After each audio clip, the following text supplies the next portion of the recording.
I just want to add a little bit how I got kind of started in looking at city finances. I did work for the mayor's office from 2000, Mayor Leverage's office from 2000 to 2003. I left there to become a teacher in alternative ed. And when I came back, a former city councilman had mentioned to me that our current city manager, not right now. No one can hear you in the back. Yeah, Get closer. just move it closer. How's that? And she has a teeny voice. Erin, could you turn up the mic for Dvonne?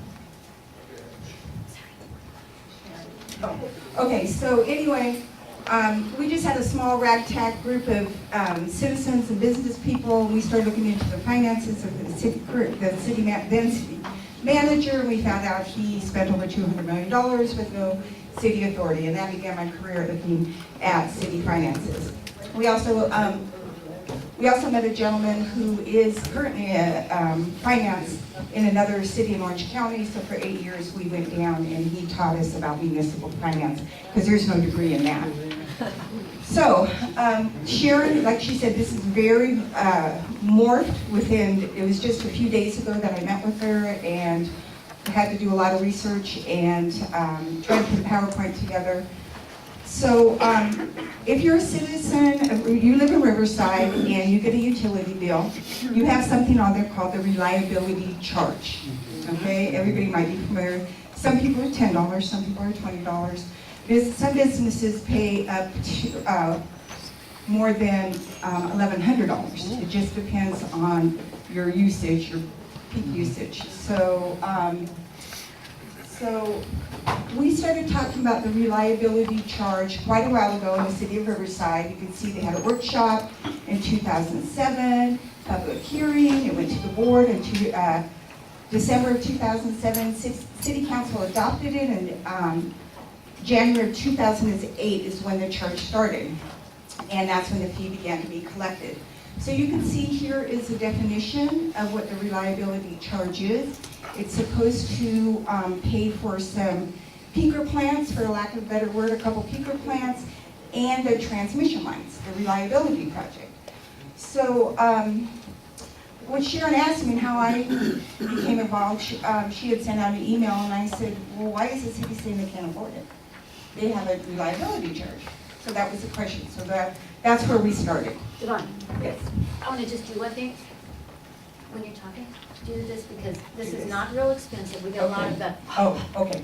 Okay. All right, so here you can see the fees. A small residence is 10, all the way up to 40 for very large residents, and the other side here is for businesses. And you can, some people pay, like I said, more than $1,100. This is going to be quick because Sharon said that between 5 and 10 minutes. So here you can see one is my utility bill, and the other is supposed to be, but it doesn't look like it changed. That's where it appears on your utility bill, reliability charge, if you guys haven't noticed it. We have quite a few fees, so. Is that every month? Every month. Every month. Wow. Every month. We have over 109,000 electric meters, so every 109,000 ratepayers are paying this. And like I said, it just depends. Mine's $20. Some of yours may be more, some may be $10. So this went to council, and this actually, I had a problem with my, I got a new computer. So this actually went to council, and this is the actual resolution approving it. And you can see it is for the reliability, such improvements not only improve the reliability of the current transmission system, but ensure RPU can provide sufficient power for all customer needs, both in times of peak and normal use. So this is the actual resolution that allowed for the charge. I'm trying to keep it really simple because it gets really, really complicated. So they passed a resolution, and basically the resolution says we can collect this fee, and therefore it's going to pay for 2 peaker plants and the transmission lines. Are you saying 2 peaker? Peaker, they're generation plants to build in the city of Riverside. We call them peaker for lack of a better word, but they're basically, what would you call them? Can I ask you that? Yes. And anyone who knows differently, just correct me. Peaker plants enhance the power when the energy coming through when we don't have enough from our main line.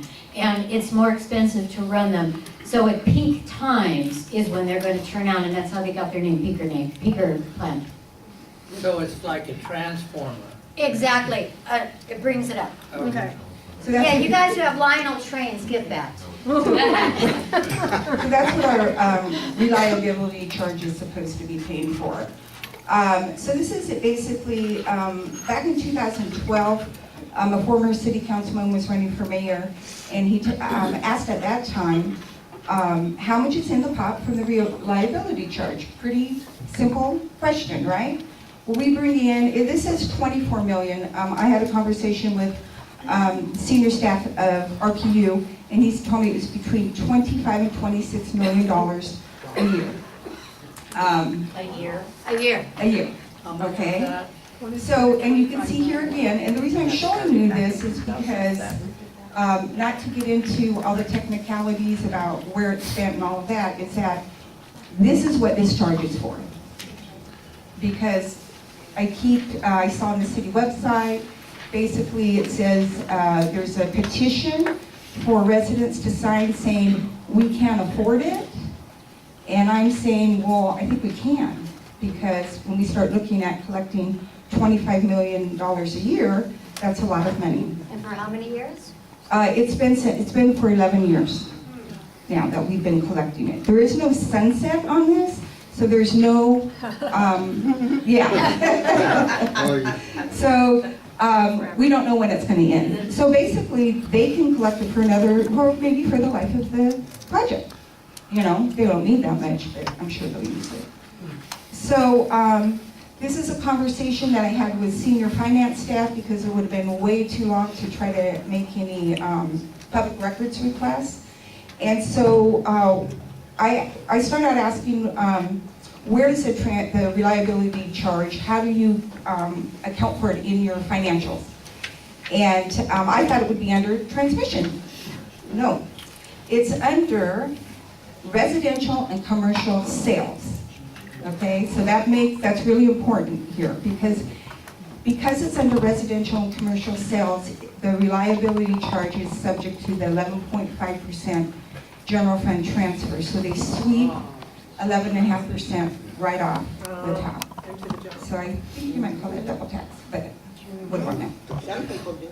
Okay, and so if anybody wants it, PowerPoint, they can see me afterwards and I'll email it to them. So these are just basically, if I say something, I want you to know that I have documents to back it up. Welcome, Paul. Here's a man who was on City Council. Okay, and so recently they had the mid-year audit, and it was on March 11th, 2019. And let me see. In that audit, this is really hard. This is the only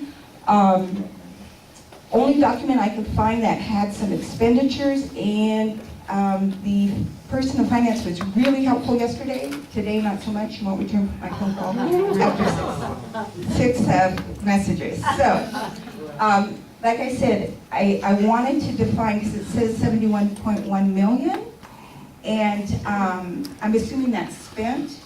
It looks like there are 47% completed with projects.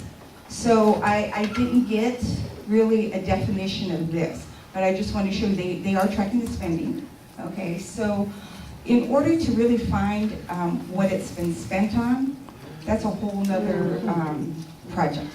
And I'm not sure, like I said, we've only talked for a couple days about it, but I just thought it was really important that the residents know that they are collecting a reliability charge, and part of it is supposed to go to their transmission lines. Because when you have mayor's stated city address, you have a petition on your city website for residents to sign saying, we can't afford it. Well, show us you can't afford it.